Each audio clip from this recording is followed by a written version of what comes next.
Hello ladies and gentlemen, this is Sunny of Sunrise 75 channel, the home of educational and positive videos. Ayan, gising, gising, gising, wake up, Luzon, Visayas, and Mindanao, and beyond. Ayan, bakit ganyan ang greetings natin?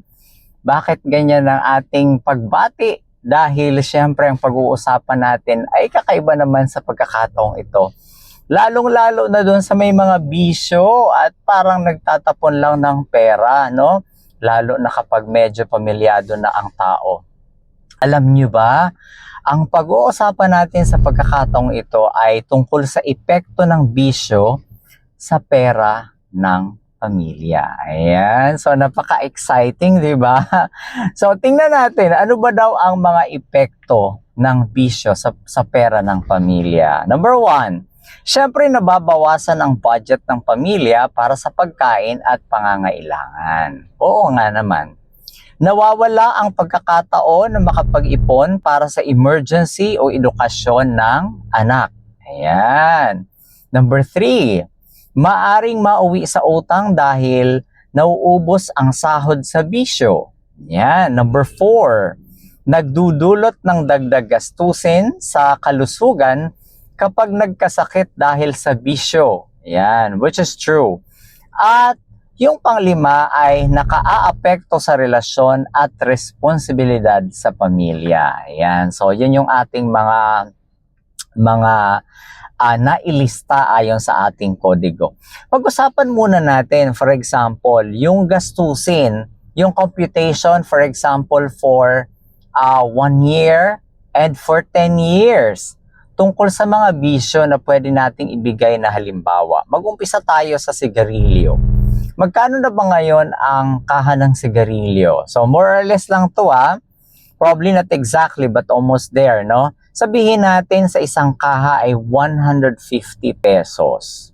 Kung nakakaubos ka ng isang kaha daily, sa loob ng isang buwan ay meron ka ng 4,500 na gastos. Sa sigarilyo pa lang, na maaaring hindi mo masyado nararamdaman. At syempre sa loob ng isang taon, umaabot po yan ng 54,000 pesos. Ayan, can you imagine? 54,000 pesos. At syempre, kapag kinumpute po natin yan sa loob ng 10 taon, aabot po yan ng 540,000 pesos. Sigarilyo pa lang yan at isang kaha pa lang yan. Paano kung nakakadalawang kaha ka? Ayan. Okay. So, punta naman tayo ngayon sa alak. Ayan. So, halimbawa, 3 bote, halimbawa ng beer, bawat gabi, sabihin natin 60 pesos, 50 or 60 pesos ang bawat bote, na ngayon, pag bumili ka ng mas malaki, ay mas mahal. So, tapos kung hindi lang isa, makadalawa ka, ay nako. So sabihin natin 60 pesos times 3, that's 180 pesos ang daily mo kung araw-araw naman to. Pero pag hindi naman, and then yung monthly niyan ay 100 or of course 180 pesos daily times 30 days, that's 5,400 pesos. And then kung pag-uusapan naman natin ang yearly niyan, aabot yan ng 64,800 pesos. Malaki-laki din. Sige, punta tayo ngayon sa loob ng 10 taon. Ang ating alak ay pwedeng umabot ng 648,000 pesos. Wow! More than 500,000, no? At yung pangatlo naman ay tungkol sa pagsusugal o iba pang bisyo. Halimbawa, sa sugal, 200 pesos bawat araw, kasama ang online games for example, at malamang hindi lang yan ang magagastos mo dyan, maaaring mas malaki pa. So, daily for example, 200 pesos, marami itong mga nagpapaload kasi maglalaro sa online. Ngayon, 200 pesos times 30, that's 6,000 pesos. So, yearly, that's 6,000 pesos, yun yung monthly niya, times 12. Magkano yan? That's 72,000 pesos.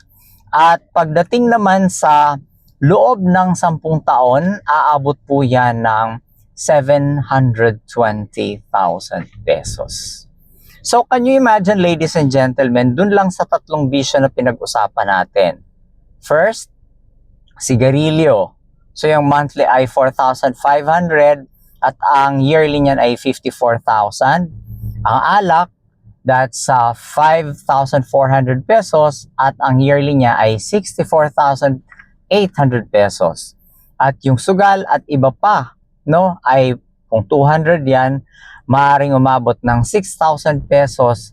Sa loob ng isang taon ay 72,000 pesos. Ang monthly po niyan, yung sigarilyo, alak at sugal, ayon sa ating computation kanina, ay umaabot ng 15,900 pesos. At sa isang buong taon, that's 190,800 pesos. Alam niyo po ba kung magkano yon sa loob ng 10 taon? That's 1,900,008 pesos. Halos 2 milyong piso ang maaaring mawala sa pamilya dahil sa bisyo. Ayan. Malaki, di ba? Halos 2 milyon. At sana ang perang ito, kung walang bisyo, ay maaaring gamitin sa mga sumusunod. Pwedeng pang tuition ng mga anak. Oo nga naman. Marami ka nang mapapag-aral dyan. Pwedeng pampatayo ng bahay o kaya ipaayos yung bahay. Pwedeng negosyo o puhunan. Pwedeng emergency savings. At pwedeng health insurance. Alam nyo, ladies and gentlemen, kung titingnan natin, parang sa balde ito kumbaga kung may butas yung balde, dahan-dahan siyang tumutulo. Akala mo lang kaunti yung nawawalang tubig, pero sa huli, pag tuloy-tuloy yan, mauubos yan. So yung akala nating maliit na gastusin araw-araw, malaki po ang effect niyan kapag tiningnan natin yung long term. A year or 10 years. So 10 years pa lang yung ating kinocompute. But of course, di lang naman tayo 10 years na maaaring magbisyo, lalo na doon sa mga nagbibisyo pa rin hanggang sa ngayon. Sabi nga dito, ang maliit na gasto sa bisyo araw-araw ay nagiging malaking pagkawala sa kinabukasan ng pamilya. Gising-gising Pilipinas, Luzon, Visayas, and Mindanao, and beyond. Dahil of course, there are also those who are into vices beyond the borders of the Philippines. No? Pag-isipan natin. Baka sana ay mabuo natin ang ating pangarap kung marunong tayong magpigil sa ating sarili, magdisiplina, at mag-iwas sa bisyo. Hindi ka na magkakasakit, mas magiging magaan ang buhay, maaabot mo pa ang pangarap mo. That's it for today, ladies and gentlemen. This is Sunny of Sunrise 75 channel saying thank you very much and see you in my next vlog. Bye for now.